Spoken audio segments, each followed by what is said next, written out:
Olá, meus amigos, é um prazer recebê-los aqui no nosso canal. Hoje para falarmos sobre o livro As Ilusões Perdidas, do escritor francês Honoré de Balzac, que foi publicado em 1843, faz parte da comédia humana, talvez o seu livro principal, que conta a história de um jovem provinciano na França, um jovem talentoso, poeta, escritor, que arrisca a sorte em Paris, mas acaba sendo cooptado pelos vícios e pelas promessas de vida fácil e acaba se autodestruindo, em razão da sua falta de caráter, e da sua ambição e vaidade desenfreadas.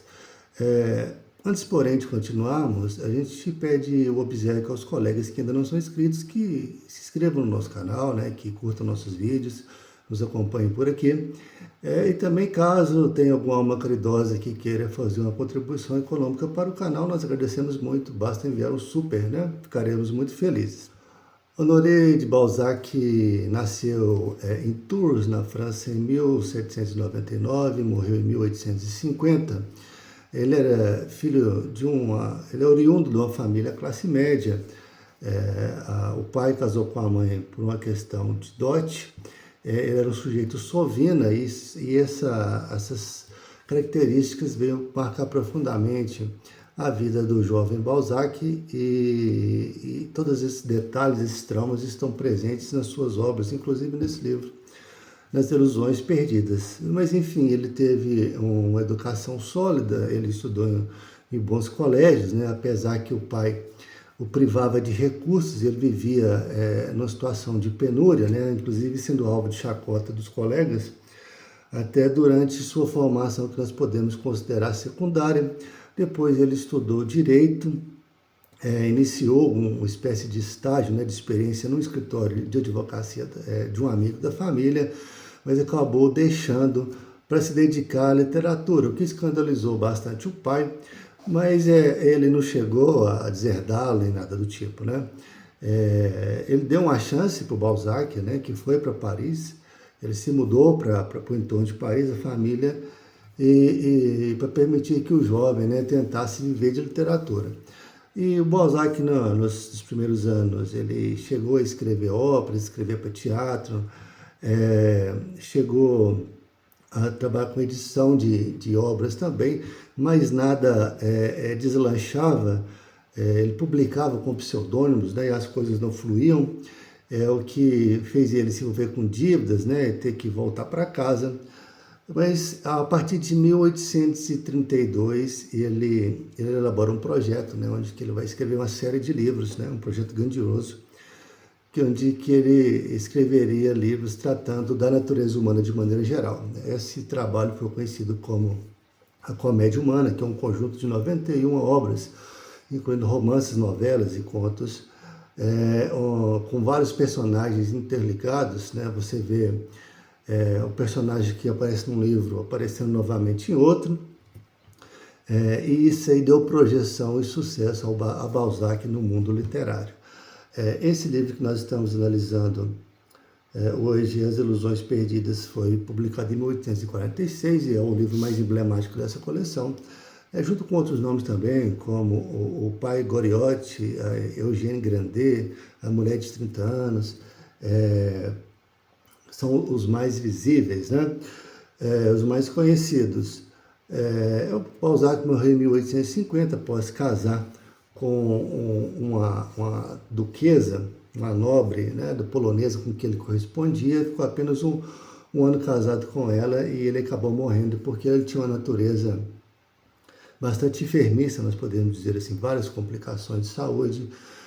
Mas o seu velório foi acompanhado por praticamente todo o universo intelectual, de escritores de Paris, e o orador do seu velório foi o próprio Victor Hugo. Pois bem, As Ilusões Perdidas, vou mostrar para vocês aqui o meu volume, Está aqui, uma edição de capa dura, muito bem encadernado, da editora Abril, daquelas coleções antigas, que vinham nas bancas na época. Essa edição aqui, ela é de 1978, eu nem havia nascido ainda. da editora Abril, né? A tradução é do Ernesto Pelanda e do Mário Quintana. Um livro que eu considero de tamanho grande, embora ele tenha pouco menos de 400 páginas, em torno de 360, numa diagramação que é muito sofrida, né? Uma diagramação pequena, que dificulta um pouco a leitura. É uma letrinha bastante miúda, em razão disso eu considero ele um livro grande. Mas As Ilusões Perdidas tem um personagem principal, que é o Luciano de Rubempré Chardon. Evidente que dependendo da tradução vai aparecer como Luciena, né? Em alguns casos, mas o Luciano de Rubempré Chardon era um jovem que morava numa província, né, chamada Angoulême, na França, uma província dividida socialmente. Uma parte baixa da cidade era habitada pelas classes populares e pela burguesia, né, que estava fazendo dinheiro, e a parte alta era a nobreza, né, antiga nobreza ligada à monarquia, e essas partes não se davam. Pois bem, o livro ele é dividido em 3 partes. Uma parte em Angoulême, que conta o início da vida do Luciano. A segunda parte, as suas aventuras em Paris. A terceira parte, que é um retorno que ele faz para Angoulême. A parte mais importante é a segunda, é onde que desenrola os fatos mais importantes, né, e os fatos marcantes da obra. Então talvez a gente fale mais sobre ela. Pois bem, o livro se inicia contando a história de 2 amigos, um chamado Davi Sechard, né, e do próprio Luciano de Rubempré. O Davi Sechard era filho de um sovina que ele tinha como que herdado uma gráfica, né, na base do estelionato, de uma viúva, e ele tinha um filho chamado Davi e mandou esse jovem para estudar em Paris, para estudar tipografia, e ele se forma, ele volta e ele pega a sua tipografia, né, a sua gráfica, e vende para o filho aí, em termos excessivamente lesivos, né, assim, instalações bastante velhas, métodos de processamento e de impressão bastante arcaicos, tudo muito ruim, e sobre também condições de pagamento terrivelmente lesivas. E o Davi, ele reencontra um amigo da infância chamado Luciano, o Luciano de Rubempré Chardon, que era filho de um boticário, que tinha ido à ruína, né, levado a sua família à ruína, em busca de uma cura para a gota, né, mas que não havia encontrado.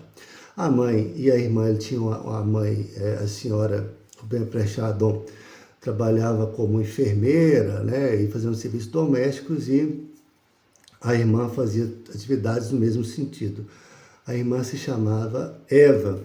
E o Luciano, ele acaba sendo ajudado, né, pelo Davi, porque ele estava na penúria, considerando que os dois eles tinham bastante coisas em comum, gosto pela literatura, né, gosto pelo conhecimento, pelas artes, muito embora o Luciano ele tivesse muito mais aptidão, né, nessa área, inclusive porque ele já era um escritor, né, um escritor em construção. Ele já havia escrito um livro de poesia chamado As Margaridas, e ele também havia escrito um romance, né, o Arqueiros de Carlos V, se eu não estiver enganado, acho que é o Carlos V mesmo, que é uma espécie de romance histórico inspirado no estilo Walter Scott. Mas enfim, o Davi emprega, né, o Luciano na sua gráfica, né, para auxiliar ele e a família. Mas Luciano, por um golpe do destino, ele é introduzido ao mundo da aristocracia de Angoulême. Havia uma senhora lá chamada Luísa de Bargeton, ou Senhora de Bargeton, que é um personagem fundamental na trama também, que era uma mulher de 37 anos que tinha tido uma educação masculina, nos termos, né, que o Balzac coloca. Por quê? Ela havia recebido uma educação formal de um padre, né, contratado a serviço do seu pai, que a introduziu no mundo da literatura, da ciência, das artes, e ela pegou gosto por isso. Muito embora em Angoleme, né, por ser uma província do interior, se havia muito pouca aptidão para a intelectualidade, né? Digamos que a nobreza, a aristocracia que existia lá se preocupava apenas com questões ligadas a fofocas, né, a vaidades, a títulos, a pequenas conspirações e coisas nesse sentido. Mas ela conhece o Luciano e vê nele uma potência, né? Uma espécie de uma pessoa com que ela, o espírito dela se comunicava, né? do ponto de vista dos gostos, né? Então ele passa a frequentar a casa da senhora de Bargeton, que era uma espécie de point, de local de principal encontro dessa nobreza, né? A casa dela era aberta, né, para eventos sociais, para saraus e coisas do tipo. E o Luciano, que era 15 anos mais jovem, ele tinha 22 anos, acaba desenvolvendo uma espécie de paixão por Luísa, né? Considerando ela como se fosse a sua Beatriz, numa referência à Divina Comédia. Mas tudo se dava de uma maneira bem platônica. A Luísa era casada com o senhor de Bargeton, um cara 20 anos mais velho, né? Um nobre 20 anos mais velho que ela, né? Que eles tinham um relacionamento muito mais fraternal do que marital, nós podemos dizer assim. Mas que um belo dia, né? O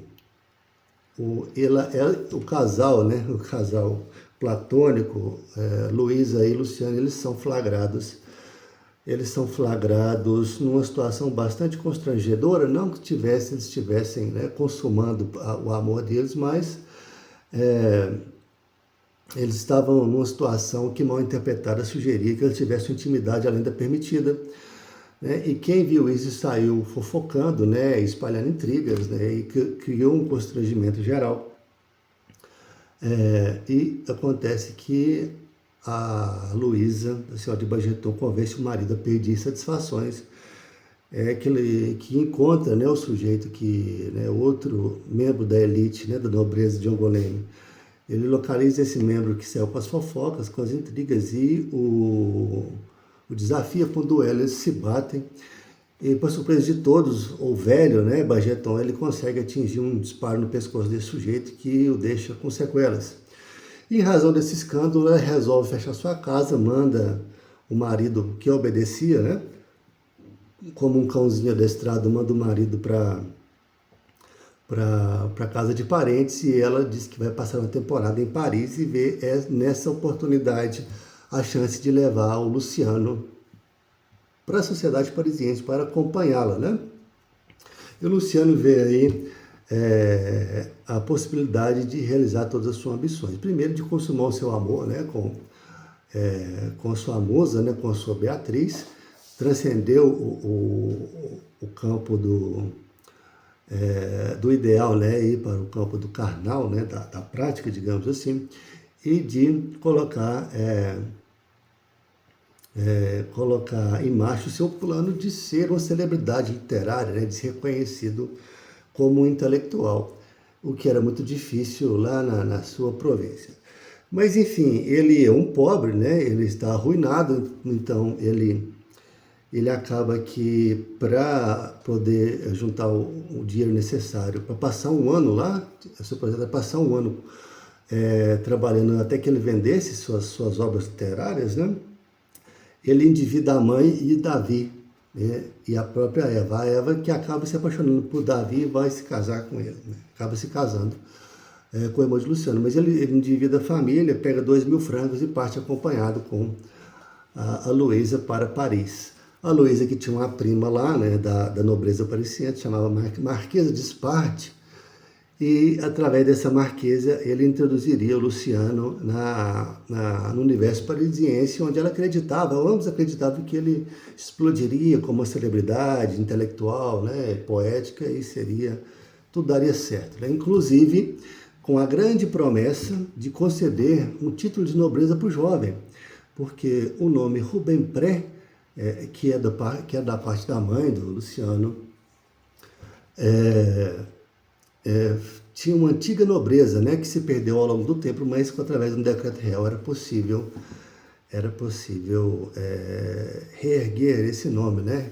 E ele poderia abrir mão do nome do pai, Chardon, que era um nome burguês, né, que tinha um caráter depreciativo, digamos assim, no universo da nobreza. Mas, enfim, eles chegam a Paris e tem um evento fatídico, né, marcante, que é quando eles vão ao teatro e a Luísa apresenta o Luciano a Marquesa de Spardi, num camarote durante uma apresentação. Embora a Marquesa, né, e outros nobres olhassem o jovem com bastante curiosidade, porque ele era muito bonito, né, era de uma beleza singular, rapidamente ele foi motivo de chacota, né?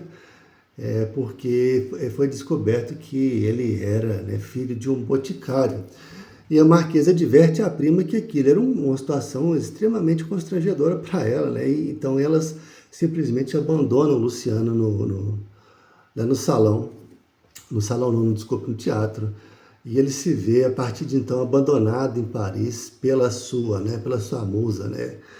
E humilhado pela nobreza parisiense. Porque, para os padrões da província, né, o Luciano tinha até um talento razoável, mas para em Paris ele não era absolutamente nada.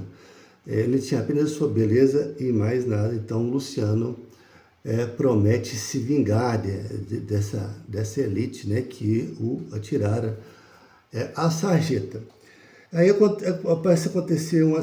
passa a acontecer, na verdade, uma série de tragédias, porque o Luciano ele é pego, né, pelo verme da vaidade, e os 2.000 francos que ele levara para passar um ano, ele gasta em semanas tentando se vestir à moda parisiense, né, que era caríssimo, comer em bons lugares, e acaba que ele se vê atirado na miséria, é obrigado a se instalar numa espécie de hotel, num espelunca, na verdade, num bairro pobre, né, num quarto minúsculo, imundo e sem ventilação, e comer num restaurante popular.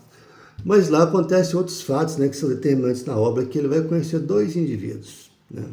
Um chamado Daniel d'Artés, que é um intelectual, um escritor, de uma natureza bastante nobre, cheio de princípios morais, de um coração muito bom, que vai ajudar o Luciano, né, principalmente na correção dos seus trabalhos, literários, né, das Margaridas e do Arqueiro, e depois também vai conhecer um jovem chamado Lustau, que é um jornalista, que vai explicar para ele como que funcionava o universo do jornalismo, o tanto que ele era muito mais atraente e muito mais rentável do que a vida literária, né? Digamos assim, porque trazia um retorno imediato. Ao passo que a literatura demoraria anos para talvez, quem sabe, ele ser reconhecido. Mas aí existe um dilema moral nesse ponto do livro, onde que o nosso Luciano ele tem que fazer uma escolha. Ele acaba optando por um caminho mais fácil. Ele abandona o d'Artés, né, e outros amigos que faziam parte de um círculo de intelectuais que valorizavam princípios morais e trabalho duro e sério, né, chamado Cenáculo. E ele vai para o mundo do jornalismo, ele é introduzido ao universo dos jornais, das redações, e como ele tinha um talento indiscutível para a escrita, né, ele acaba fazendo sucesso, né, um sucesso meteórico. Ele conhece uma atriz chamada Coralia, né, uma moça muito bonita, uma das atrizes mais celebradas do momento, e ele acaba tendo romance com ela, eles acabam morando juntos, e em razão dos dos francos, né, do dinheiro que vai chegando, mais facilmente ele acaba levando uma vida de dissipação de gastos excessivos, né, uma vida de ilusão, negociando com seus amigos jornalistas, né, como destruir reputações, obter vantagens, chantagear pessoas, mas que relativamente ele consegue realizar alguns dos seus objetivos, inclusive relativo à sua vingança. Ele consegue projeção, e ele consegue usar o jornalismo, né, a colaboração dos seus colegas para atacar aquela nobreza, a senhora de Bargeton, a Marquesa de Spa, um concorrente que ele tinha, né, o Barão do Châtelet, que concorria com ele pelo amor da Luísa. Ele consegue atingir essas pessoas, né, constrangê-las, e ele consegue uma vida de luxo. Ele é visto para essas pessoas no luxo, até que é o ponto dessa elite tentar cooptá-lo, já que ele estava ligado a jornais liberais, e depois eles tentam levá-lo para o lado conservador, digamos assim, para falar em nome da monarquia, né, da conservação dos direitos, etc., com a promessa do seu título de nobreza, né, que ele foi para Paris também atrás da restauração do seu nome de Rubempré. Mas, enfim, acaba que o Luciano, em razão de todas essas nuances, de todas essas questões envolvendo políticas, vícios, uma vida de hedonismo, de excesso, né, sem programação, gastava na manhã o que ele ganhava à tarde, né, assim, na manhã seguinte, queimando todo o seu dinheiro. Ele acaba arrumando inimigos, inclusive seus antigos companheiros, acaba sendo completamente destruído, né, por essa elite intelectual e elite política parisiense, ao ponto de cair em profunda miséria, né, e a sua amada Coralha morrer na extrema pobreza, podemos dizer, de desgosto, e ele ter que voltar completamente arruinado para a cidade de Angoulême. A sua degradação moral foi tanta que ele foi obrigado a escrever um artigo contra o seu próprio amigo, né, o Daniel d'Arthez, que tanto o ajudaram naquele período difícil, né, onde ele caiu na miséria inicialmente. E ele também chegou a falsificar a assinatura do Davi, o que teve implicações futuras, né, para a família dele. E ele acaba que ele volta a pé para Angoulême, né, totalmente arruinado e fracassado, com os seus inimigos rindo das suas costas, né? E ele chega lá, estava completamente comprometido, né, sua família em dificuldade, seus amigos em dificuldade, e ele digamos assim, numa atitude desesperada, ele resolve se suicidar, né? Ele vai às margens do rio, mas no último instante lá ele é cooptado, né, pelo Padre Herrera, que é um personagem que aparece em outros livros do Balzac, numa cena completamente simbólica, né, como se fosse o pacto com o diabo da encruzilhada, onde o Herrera promete a ele sucesso e fama, que ele quitaria todas as suas dívidas, desde que ele acompanhasse para Paris, né, e fosse completamente obediente, e sua pena fosse totalmente submissa à vontade do Padre Herrera. E ele topa imediatamente, sem pestanejar, e vai embora.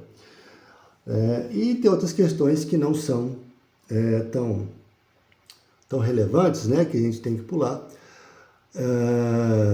mas que no final das contas o Davi e a Eva superam as adversidades e são felizes, etc. E depois a história do Luciano vai continuar em outros livros da comédia humana.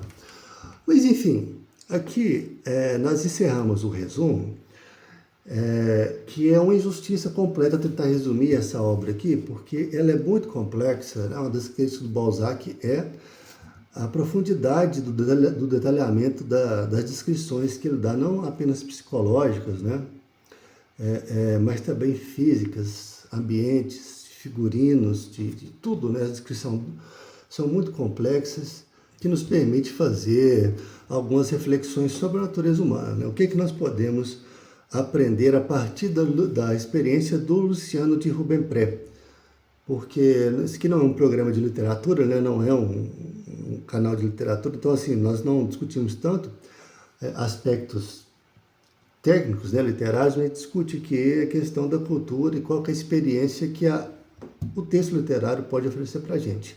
O Luciano de Rubempré, ele tinha uma natureza nobre em certos aspectos, nós podemos dizer assim, né? Nobre para os contextos da época, que seria pouco dado ao trabalho e ao esforço, né?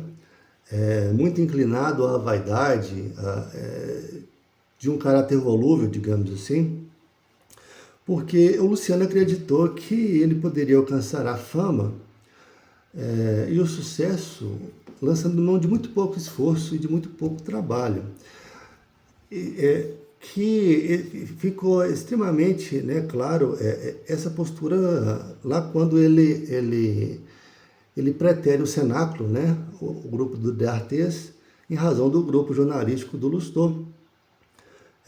Ou seja, ele prefere um retorno mais breve, né, do que um trabalho mais sólido a longo prazo e menos promissor. Mas assim, ele deixou que a sua própria vaidade, né, para a sua própria ambição o destruísse, porque ele quis ser alguma coisa sem antes construir uma base sólida, digamos assim, né? E mesmo que você trabalhe, que você se esforce nessa vida, né, que nós vivemos, pode ser que você não tenha nenhum sucesso socialmente falando, nenhuma projeção social, você não seja rico, você não seja famoso, mas é certo que se você não trabalhar, aí que você não vai ter mesmo, né? Que se perder nos seus devaneios de luxúria, né, de vaidade. Então tem várias descrições aqui que nós, questão de tempo, não falaremos, mas assim, de noitadas de bebedeira, de gastos excessivos, né? Assim que entrava um dinheiro, ele e a Corélia imediatamente lá e torravam, né, aquele dinheiro. Então, assim, é uma questão muito de natureza mesmo, né, que ensina para a gente que, primeiro, que o trabalho é importante, né, uma base sólida para qualquer projeto profissional e social, né, e pessoal. E segundo, que uma vida de luxo, ela hedonista, né, associada excessivamente aos prazeres, podem ser a sua ruína. Mas enfim, nós vamos encerrar por aqui, está ficando um vídeo bastante longo, muito embora nós tenhamos abordado minimamente o conteúdo do livro, né, apenas dar uma ideia geral da obra, que é uma obra excelente, é a minha segunda leitura, já faz uns 15 anos que eu li a primeira vez e resolvi relê-la agora, recentemente, e que nós indicamos muito essa obra do Balzac, ok? Se os colegas chegaram até aqui, nós agradecemos muito, esperamos que tenham gostado e não deixe de seguir o nosso canal. Então, um grande abraço e até a próxima.